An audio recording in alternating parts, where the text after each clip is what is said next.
નમસ્કાર, news at 7માં આપનું સ્વાગત છે. શરૂઆત કરીએ બુલેટિનના મુખ્ય સમાચારોથી. ભારત પાસે ઉપલબ્ધ મૂડીરોકાણના ઉત્તમ અવસરનો ફાયદો ઉઠાવવા રશિયાની વેપાર ઉદ્યોગ આલમને આગ્રહ કરે છે પ્રધાનમંત્રી. મેક ઇન ઇન્ડિયા કાર્યક્રમ હેઠળ ડિફેન્સ, ઇન્ફ્રાસ્ટ્રક્ચર, મશીનરી તથા ટેકનોલોજીના ક્ષેત્રમાં લાભ મેળવશે ભારત. સૌરાષ્ટ્રમાં માળિયા પાસે દરિયાનું ખારું પાણી પીવા યોગ્ય બનાવતો પ્લાન્ટ 600 કરોડના ખર્ચે નાખવાનો નિર્ધાર કરે છે રૂપાણી સરકાર. નર્મદાના પાણી માટે 597 કરોડના ખર્ચે તૈયાર થયેલ નાવડા ઉપલેટા બલ્ક પાઇપલાઇન પ્રોજેક્ટનું જેતપુરમાં કરાયું લોકાર્પણ. આખા દેશના આર્થિક વિકાસનું ગ્રોથ એન્જિન ગુજરાત બની ચૂક્યો હોવાનો ગર્વ સાથે દાવો કરે છે કેન્દ્રીય મંત્રી મનસુખ માંડવિયા. ભરૂચના વતની અને કેનેડામાં ભારતના હાઈ કમિશનર નાદિર પટેલ કહે છે ભરૂચને સ્માર્ટ સિટી બનાવવામાં મદદ કરશે કેનેડા. પ્રધાનમંત્રી કૌશલ્ય વિકાસ યોજના હેઠળ તાબડતોબ રોજગારી આપતો કસબ શીખવા ગ્રામીણ યુવા પેઢીમાં જાગ્યો છે ઉત્સાહ. નમૂનેદાર તાલીમનો બંદોબસ્ત કરવામાં અગ્રેસર રહ્યું છે બોટાદ પંથકનું નાનું એવું ગામ ગઢડા.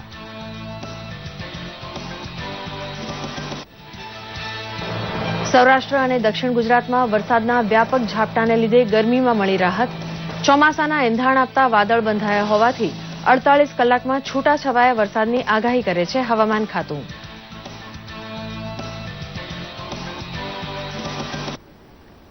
दर्शक मित्रों, હવે आपने ले जाइए सेंट पीटर्सबर्ग અને નિહાળીએ જીવંત પ્રસારણ. हुआ वहां पे फिर भी सैंक्शंस हुए हमारे खिलाफ. तो आप क्या चाहते थे? यमन में आज क्या हो रहा है? वहां भी प्रेसिडेंट को हटा दिया गया, लेकिन पूरा पश्चिम उन देशों को सपोर्ट दे रहा है जिन्होंने ये सब करवाया. क्या हमें भी आर्म्ड कॉन्फ्लिक्ट शुरू कर देनी चाहिए? चलिए एक तरह से समझें जो कि इंटरनेशनल लॉ है और उनको हम फॉलो करें. जब तक ये नहीं होगा, जब तक जो ज्यादा शक्तिशाली है उसी का लॉ चलेगा, तो वो जो नॉर्थ कोरिया में जैसे प्रॉब्लम है वैसे ही देखेंगे. छोटा कंट्री देख ही नहीं पाता वो किस तरह से अपने आप को सुरक्षित करे. ये यहाँ तक ले आता है अपनी शक्ति का दुरुपयोग करना. इसी वजह से मुश्किलात हुई. ये सैंक्शंस जो किसका नुकसान हुआ, हमारा या जिन्होंने सैंक्शंस की? ये बिल्कुल साफ है कि बहुत नुकसान हुआ उनको जिन्होंने सैंक्शंस लगाई. यहाँ कुछ लीडर हैं उपस्थित जो German organisation of eastern economy, जिन्होंने रशिया के साथ इकोनॉमी संबंधों को कई लाख लोगों का काम गया. हमारा नुकसान हुआ कि नहीं? बिल्कुल हमारा नुकसान हुआ. आम ज्यादातर इसका जो फाइनेंसिंग का लिमिटेशन था तो उस पे हुआ, ट्रांसफर ऑफ टेक्नोलॉजी. लेकिन प्लस भी है, कोई फायदे भी हुए हैं हमें, क्योंकि हमारे यहाँ कई क्षेत्रों में वृद्धि हुई. जो है कृषि क्षेत्र में हुई 3% की वृद्धि कृषि में हो रही है. मैं बहुत डर रहा था कि कैसे हम इन मुश्किलों का हल ढूंढ पाएंगे, तो लेकिन हमने किया और अच्छी तरह से चल रहा है. जहाँ हमारे यहाँ विकास हो रहा है हाईटेक एरियाज का भी, इस वजह से हमें अपने दिमाग का इस्तेमाल करने पे मजबूर किया है उन्होंने. દર્શક મિત્રો, આપ નિહાળી રહ્યા હતા ઇન્ટરનેશનલ ઇકોનોમિક ફોરમનું જીવંત પ્રસારણ રશિયાથી. સેન્ટ પીટર્સબર્ગ ઇન્ટરનેશનલ ઇકોનોમિક ફોરમના મુખ્ય અતિથિ તરીકે પ્રધાનમંત્રી નરેન્દ્ર મોદીનું પ્રથમ સત્રનું પ્રવચન એટલું અસરદારક હતું કે એક આર્થિક મહાસત્તા તરીકે ભારતનો ઉદય થઈ રહ્યો છે તેની પ્રતીતિ રશિયા સહિત આખી દુનિયાએ કરી. 70 વર્ષ જૂની દોસ્તીના પ્રતાપે બંધાયેલા અનેક કારખાનાનો ફાયદો ઉઠાવી ભારત ખુદ એક મહાસત્તા બનશે એવું વિઝન રશિયાએ દાખવ્યું, તેનું ઋણ પણ પ્રધાનમંત્રીએ વ્યક્ત કર્યું હતું.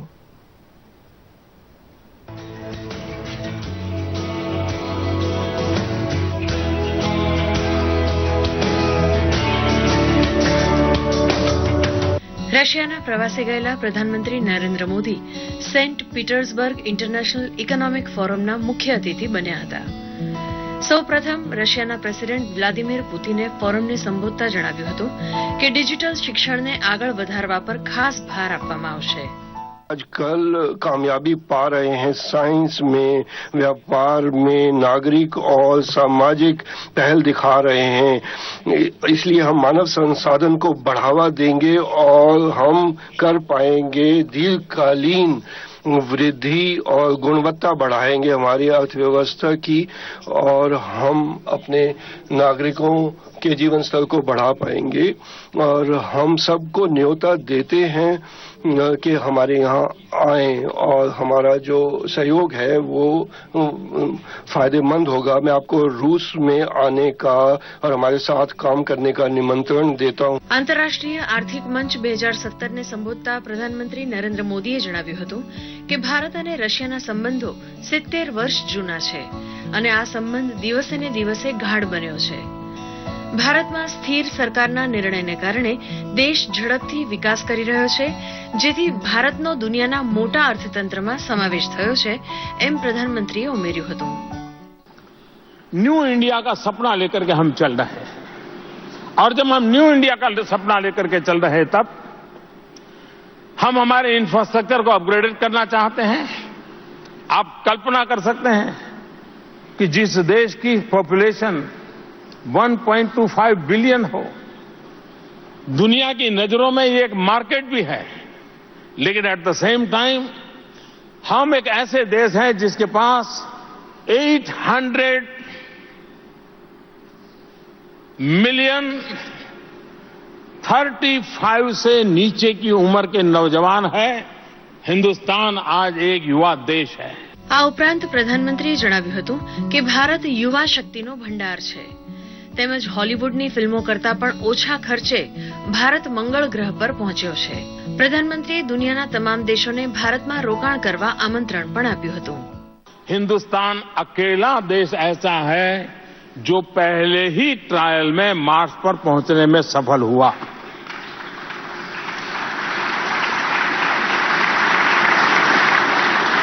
लेकिन अब ज्यादा ताली एक और बात पर आपको बजानी पड़ेगी, और वो ये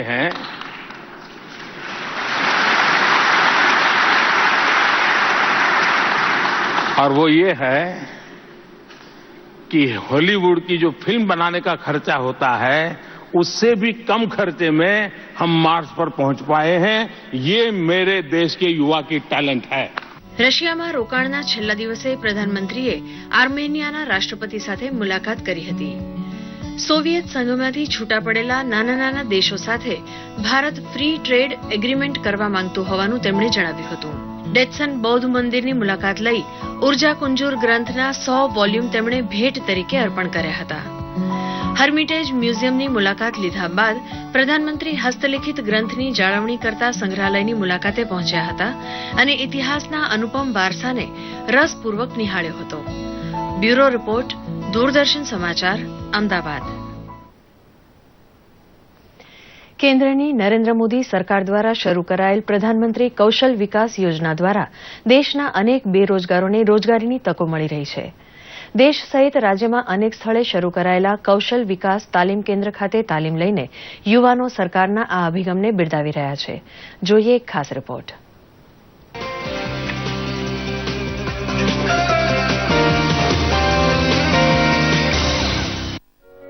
દેશમાં શિક્ષિત લોકોને રોજગારી મળી રહે તેવા હેતુથી કેન્દ્ર સરકાર દ્વારા છેલ્લા 3 વર્ષમાં સરકારે અનેક પગલાં ભર્યા છે. ત્યારે પ્રધાનમંત્રી કૌશલ્ય વિકાસ યોજના શરૂ કરી નરેન્દ્ર મોદીની સરકારે યુવાઓમાં ટેકનિકલ જ્ઞાનની વૃદ્ધિ થાય અને તેમને રોજગારી મળે તે માટે કટિબદ્ધતા દર્શાવી છે. ટેકનિકલ રોજગારીમાં વૃદ્ધિ થાય તે માટેના સરકારના નિર્ણય માટે પ્રધાનમંત્રી નરેન્દ્ર મોદીએ એક નવી રોજગારક્ષમ ટ્રેનિંગ સ્કીમનો આરંભ કર્યો હતો. સરકાર રોજગાર આપવા માટે પહેલા ટેકનિકલ જ્ઞાન માટે ટ્રેનિંગ આપે છે અને ત્યારબાદ રોજગાર આપવાનું કામ કરે છે. જેના ભાગરૂપે બોટાદ જિલ્લાના ગઢડા ખાતે આવેલા ખાદી ગ્રામ ઉદ્યોગ ખાતે પ્રધાનમંત્રી કૌશલ્ય તાલીમ કેન્દ્ર શરૂ કરાયું છે, જેમાં મોટી સંખ્યામાં યુવાનો તાલીમ લઈ રહ્યા છે.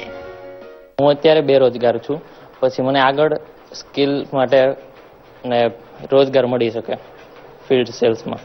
યોજના અમને આ બહુ ગમી છે. મેં પણ કોર્સ કર્યો છે અને મારા ભાઈબંધ દોસ્તારે પણ કોર્સ કર્યો છે. આ તાલીમ કેન્દ્રમાં ડેરી, ફાર્મ, ક્વોલિટી સીડ્સ, બીજ ઉત્પાદક, ક્ષેત્ર cells executive, assistant electric, domestic data entry સહિતની વિવિધ પ્રકારની તાલીમ અપાઈ રહી છે. આ તાલીમ કેન્દ્રમાં કુલ 310 વિદ્યાર્થીઓ અલગ અલગ પ્રકારની તાલીમ મેળવી રહ્યા છે. તાલીમ મેળવતા તમામ વિદ્યાર્થીઓને સરકાર દ્વારા 500 થી 1000 રૂપિયાની સ્કોલરશીપ પણ આપવામાં આવે છે અને જ્યારે તાલીમ પૂર્ણ થાય છે ત્યારે તાલીમાર્થીઓને પ્રમાણપત્ર પણ આપવામાં આવતા રોજગારીની અનેક તકો ઊભી થાય છે. 5 પ્રકારના અલગ અલગ પ્રકારના કોર્સ ચાલુ છે. એમાં એક છે ડેરી ફાર્મરનો, એમાં પશુપાલનને લગતું બધું આવે. બીજો એક ક્વોલિટી સીડ્સનો છે, એમાં બિયારણને લગતું બધું આવે. એક છે ઇલેક્ટ્રિક, એમાં વાયરિંગ, હાઉસિંગ વાયરિંગ બધું એનું આવે. પછી એક સેલ્સનો છે, માર્કેટિંગનો, એમાં ફિલ્ડ સેલ્સ એક્ઝિક્યુટિવને લગતો બધો એક કોર્સ છે. અને એક છે ડેટા એન્ટ્રી ઓપરેટર, એમાં વર્ડ, એક્સેલ ને પાવર પોઈન્ટ કોમ્પ્યુટરનો એક કોર્સ છે. અને છેલ્લા 5 મહિનાથી આવડા PMKVYના કોર્સ ચાલુ છે અને અંદાજિત 300 થી 350 વિદ્યાર્થીઓ તાલીમ લઈ રહ્યા છે. અને ઉપરાંત 2 પ્રકારનું શિક્ષણ આપવામાં આવે છે, એક પ્રેક્ટિકલ અને થિયરી, અને સાથે સાથે ઇંગ્લિશનો પણ ક્લાસ એક આપવામાં આવે છે, જેથી કરીને વિદ્યાર્થીઓને ઇંગ્લિશ અને જે તે કંપનીમાં જોબ માટે જાય તો ઇંગ્લિશ એને આવડતું હોય તો સરળતાથી કામ કરી શકે. પ્રધાનમંત્રી નરેન્દ્ર મોદીએ આ યોજનાની જાહેરાત કરતા દેશના 24 લાખ યુવકોને રોજગારી આપવાનું લક્ષ્ય રાખ્યું છે. ત્યારે કૌશલ્ય વિકાસ યોજનાનો લાભ લેતા દેશના અનેક શિક્ષિત બેરોજગાર યુવાનોને ફાયદો થયો છે. બ્યુરો રિપોર્ટ, દૂરદર્શન સમાચાર, અમદાવાદ.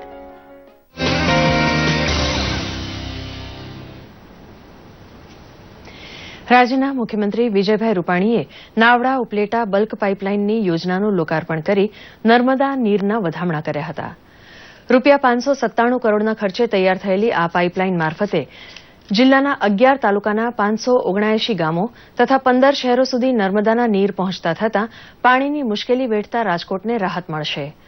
આ પાઇપલાઇન દ્વારા બાકી રહેલા 4 તાલુકાના જેતપુર, જામકંડોરણા, ધોરાજી, ઉપલેટા અને ભાયાવદર સહિતના 156 ગામોને પણ આવરી લેવાયા છે.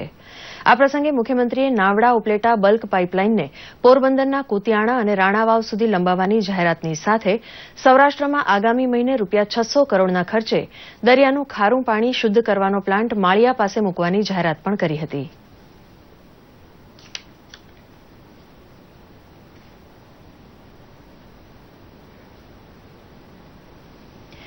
ભરૂચ ડિસ્ટ્રિક્ટ મેનેજમેન્ટ એસોસિએશન દ્વારા ભરૂચ ખાતે 7મા નેશનલ મેનેજમેન્ટ કન્વેન્શન રાષ્ટ્રીય સેમિનારને કેન્દ્રીય મંત્રી મનસુખભાઈ માંડવિયાએ ખુલ્લો મૂક્યો હતો. આ રાષ્ટ્રીય સેમિનારમાં રાજ્યભરમાંથી 300થી વધુ ડેલિગેટ્સ અને 100 કરતાં વધુ કંપનીઓના ચીફ એક્ઝિક્યુટિવ ઉપસ્થિત રહ્યા હતા. સેમિનારને ખુલ્લો મૂકતા કેન્દ્રીય મંત્રી મનસુખ માંડવિયાએ જણાવ્યું હતું કે ભરૂચ એ માત્ર ગુજરાતનું જ નહીં પરંતુ આખા દેશનું વિકાસનું એન્જિન બનશે. આ ઉપરાંત ભરૂચના વતની અને ભારતમાં કેનેડાના હાઈ કમિશનર નાદિર પટેલે જણાવ્યું હતું કે ભરૂચના વિકાસમાં અને તેને સ્માર્ટ સિટી બનાવવામાં કેનેડા પૂરતો સહયોગ આપશે.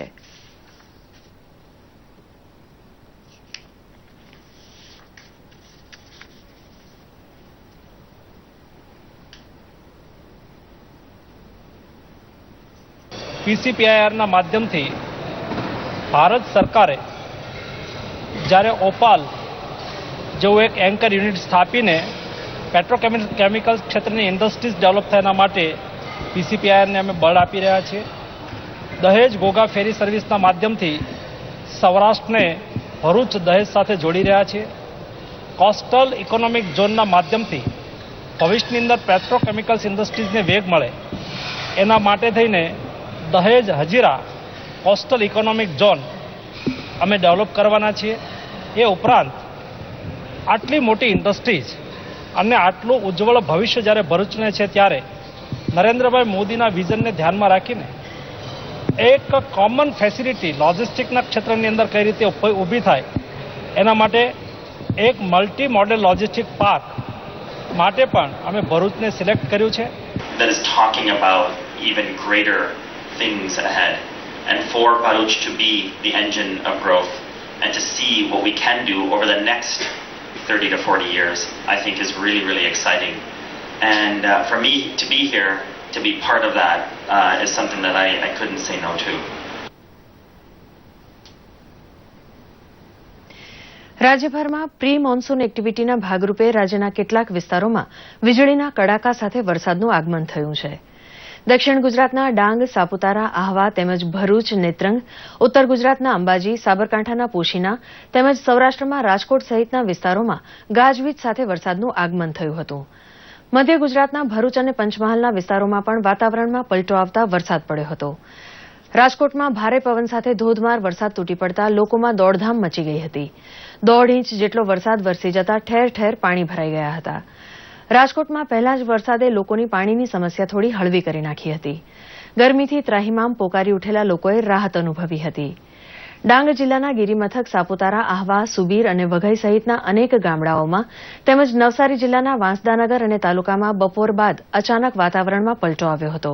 આ ઉપરાંત નવસારી પંથકમાં પણ મેઘરાજાએ જમાવટ કરી હતી. આગામી 48 કલાકમાં રાજ્યમાં હળવા ઝાપટાં પડવાની આગાહી પણ હવામાન વિભાગ દ્વારા કરવામાં આવી છે.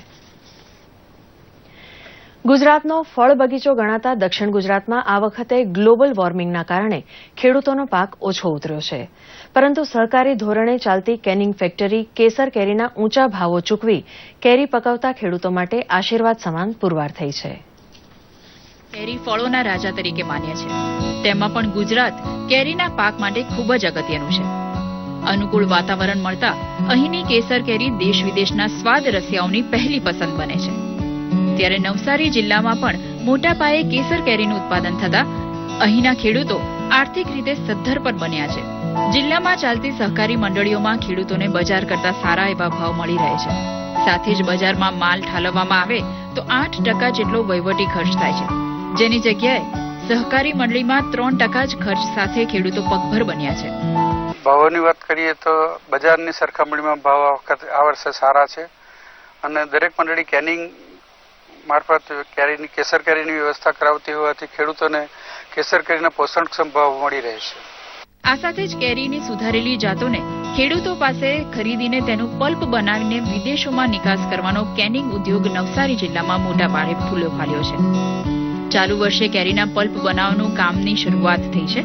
અહીંના કેરીના રસની ગુણવત્તા અને વિશ્વાસને લઈને અમેરિકા, કેનેડા, યુકે, જર્મની જેવા દેશોમાં મોટા પ્રમાણમાં કેરીનું પલ્પ નિકાસ કરવામાં આવે છે. વિદેશોમાં કેરીના રસની ડિમાન્ડ વધતા 22 મેટ્રિક ટનનું ઉત્પાદન કરી દેશના ખૂણે ખૂણા સાથે પરદેશમાં પણ સ્વાદ રસિયાઓને નવસારીની કેરી તૃપ્ત કરી દે છે. આ વર્ષે 2200 થી 2500 મેટ્રિક ટન કેરી પિલાણ કરવાનું આયોજન કરેલું છે અને તેમાં તે રીતે કામગીરી ચાલી રહી છે. રસની ગુણવત્તા બાબતે અહીં પૂરેપૂરી ચોકસાઈ રાખવામાં આવે છે અને ઉત્તમ ક્વોલિટીનો રસ બનાવવામાં આવે છે. મહત્વનું છે કે જિલ્લામાં 80% જેટલું કેસર કેરીનું ઉત્પાદન થાય છે અને 1000 જેટલા ખેડૂતો બાગાયતી પાક કેરી પર નિર્ભર રહેતા જિલ્લામાં ચાલતી સહકારી મંડળીઓને કારણે આજે અહીં ખેડૂતો આર્થિક રીતે સુખી સંપન્ન બન્યા છે. દૂરદર્શન સમાચાર માટે નવસારીથી રાજેશ રાણાનો અહેવાલ. હિન્દુ ધર્મના અનેક તહેવારોમાંથી એક પવિત્ર તહેવાર છે ગંગા દશેરા. જેઠ માસની સુદ દશમના દિવસે ગંગાજી ધરતી પર અવતર્યા હતા, તેથી આ દિવસને ગંગા દશેરા તરીકે ઉજવવામાં આવે છે. ગંગા નદી જેટલું જ મહત્વ ધરાવતી નર્મદા નદીની ગંગા દશેરા નિમિત્તે પૂજા અર્ચના કરવામાં આવે છે. નર્મદા જિલ્લામાં જેઠ મહિનાના શુક્લ પક્ષમાં આ તહેવાર ભારે ધામધૂમથી ઉજવવામાં આવે છે. માન્યતા છે કે નર્મદાજીમાં સ્નાન કરવાથી ગંગામાં સ્નાન કર્યાનું પુણ્ય મળે છે. નર્મદા જિલ્લાના અમરકંટકથી નીકળતી નર્મદાનું પણ ગંગા જેટલું જ મહત્વ છે. ચાલુ વર્ષે 26મી મે થી 5મી જૂન દરમિયાન ગંગા દશેરાની ઉજવણી કરવામાં આવી રહી છે. આ ઉજવણી પ્રસંગે નર્મદાજીમાં ડૂબકી લગાવી શ્રદ્ધાળુઓ ગંગા દશેરાની ઉજવણી કરી રહ્યા છે. તેમજ નર્મદા મૈયાને 52 ગજની સાડી ચડાવી અને 10,000 જેટલા દીવડા પ્રગટાવી પુણ્યનું ભાથું બાંધી રહ્યા છે.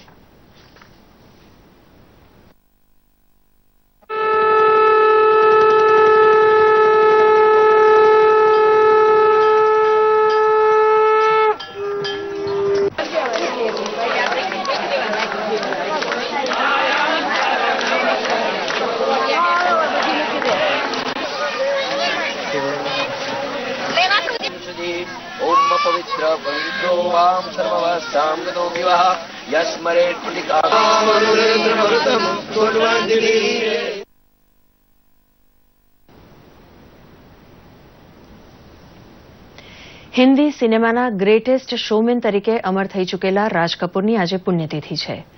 અસ્થમાને લીધે માત્ર 67 વર્ષની ઉંમરે આ તેજસ્વી કલાકાર ફાની દુનિયા છોડી ગયા હતા. દાદા સાહેબ ફાળકે પુરસ્કાર સ્વીકારવા માટે દિલ્હી આવી વ્હીલચેરમાં બેઠા બેઠા રાજ સાહેબ સીરો ફોર્ટ ઓડિટોરિયમ પહોંચ્યા હતા, પરંતુ ચાલુ કાર્યક્રમે તબિયત લથડતા એઇમ્સમાં દાખલ કરાયા હતા. પરંતુ પછી તેઓ ક્યારેય બેઠા થઈ શક્યા નહીં અને 2 જૂન 1988ના રોજ તેમનો સ્વર્ગવાસ થયો. રાજ કપૂરની સ્મૃતિ તેમની સાથે જીવેલી પેઢીમાં સદા જીવંત રહેશે. આજે રાજ સાહેબનો પૌત્ર રણબીર મોટો સ્ટાર છે, ત્યારે ફોડ પાડી દઈએ કે મૂળ તો રાજ સાહેબનું આખું નામ હતું રણબીર રાજ કપૂર.